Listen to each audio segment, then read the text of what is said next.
The world has already fallen before the story even begins. Cities lie abandoned, newspapers flutter across empty streets, and every trace of normal civilization is frozen in time. Humanity didn't fall to bombs or disease. It fell to sound. No one knows exactly when they appeared, but the creatures came fast, tearing through towns with brutal precision. They were blind but savage, drawn to even the faintest noise. People didn't just stop talking, they stopped living loudly. Every footstep became a risk. Every cough was a death sentence.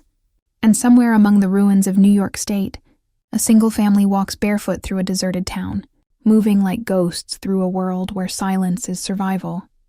Lee, Evelyn and their 3 children, Reagan, Marcus, and the youngest, Bo, creep silently into an abandoned pharmacy. Their faces are calm, but their eyes constantly scan for danger. They move barefoot on soft sand they laid earlier, preventing even the smallest crunch beneath their feet. No words are spoken, not even whispers. They communicate only through sign language. Bo, the youngest, finds a toy rocket ship and reaches for it with innocent joy, but Lee immediately takes the batteries out. The toy is harmless. The sound is not. They must leave it behind. But Bo's little hands are quicker than their watch. He steals back the batteries. The family leaves the town in complete silence, walking in a straight line along their sand path. Lee carries bags. Evelyn holds Marcus's hand. Reagan walks alone, guilt lingering on her face. Then beep, beep, beep. A sharp electronic sound shatters the silence like a scream. They all freeze. Bo is behind them, smiling with his rocket toy now flashing and singing. Lee's eyes widen with terror. He runs, faster than he's ever run in his life. But it's too late. From the trees, something black and massive lunges like lightning. One moment Bo is there. The next, he's gone. Silence returns, but now it feels like death itself. Time passes. Seasons change, but grief remains. A small cross stands in a forest clearing, Bo's memorial. The family doesn't cry, because even grief must be silent. Reagan blames herself. She replays that moment every night. Marcus fears everything now, paranoid of making even the smallest sound. Evelyn tries to stay strong, but every breath carries sorrow. Lee buries himself in survival work, building systems, repairing electronics, mapping creature patterns. Silence is no longer just survival, it is punishment. Despite the constant danger, Evelyn is pregnant. In a world where even a dropped spoon could kill you, she prepares to give birth in silence. Lee soundproofs the basement, lining the walls with thick insulation. A quiet oxygen tank is rigged inside a wooden box, a crib for their future baby. Evelyn prepares a checklist: towels, soft cloth, sterile water, and a syringe of sedatives, not for her, but for the child in case it cries.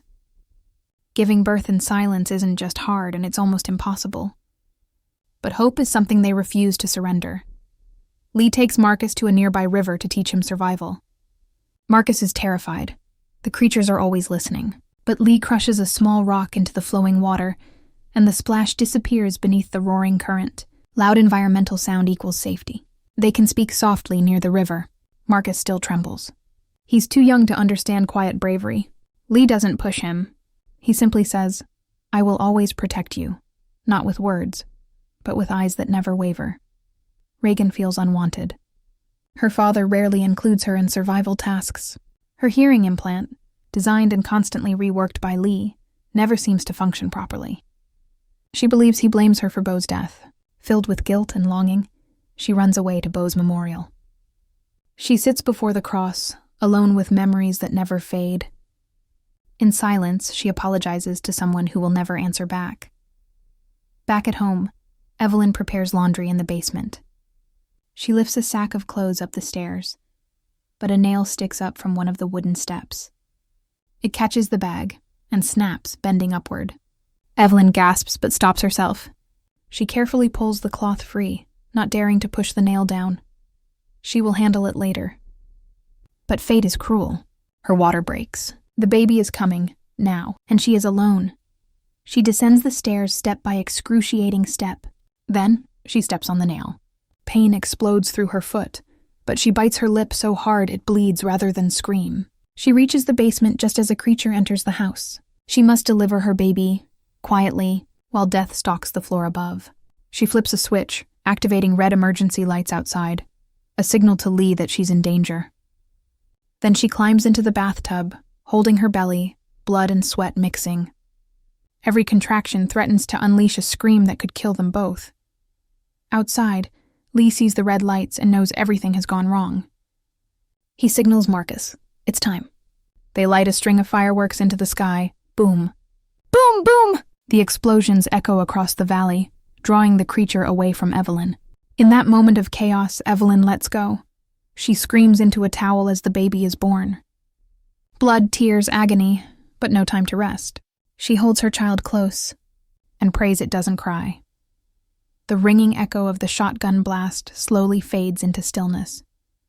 The creature's lifeless body lies across the basement floor, half shattered from the explosion of amplified sound and shells. Evelyn lowers the shotgun, but her hands tremble, not from fear, but from rage. The rage of a mother who refuses to lose another child. Regan and Marcus stand frozen behind her, their faces pale yet burning with newfound understanding. They are no longer just survivors. They are hunters. The silence that follows is no longer oppression. It's strategy. Regan kneels beside the creature's corpse, staring at the twisted remains of its exposed inner head. Vulnerable only when its armored plates opened in confusion from the sound frequency.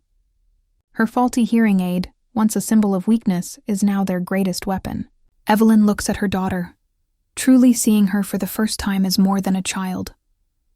"You are going to save us," her eyes say. Regan nods, no words needed. She plugs the hearing aid into the radio system, preparing to weaponize sound itself. They will no longer run. They will lure the monsters to them and destroy every last one. Section 23.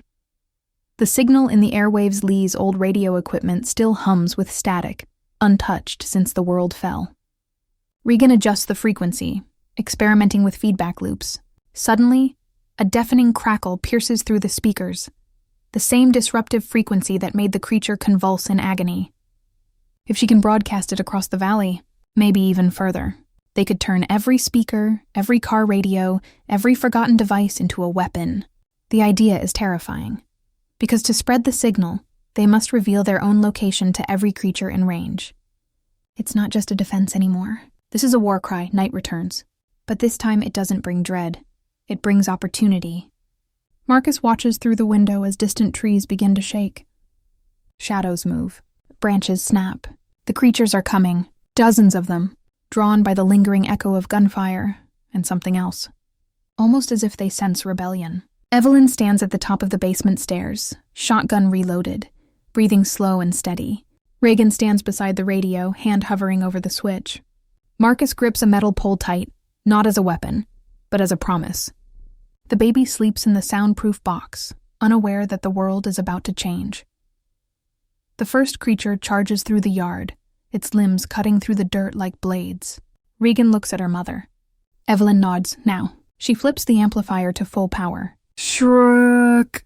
A violent wave of sound erupts, invisible but deadly. The creature stumbles, armor plates peeling back in agony. Evelyn fires, boom! The monster falls. But more arrive. Dozens. Then more. Regan increases the volume. The house shakes. This is no longer just survival. It's reclamation. For the first time since the world went silent. Humanity makes noise on purpose. Not out of fear but defiance.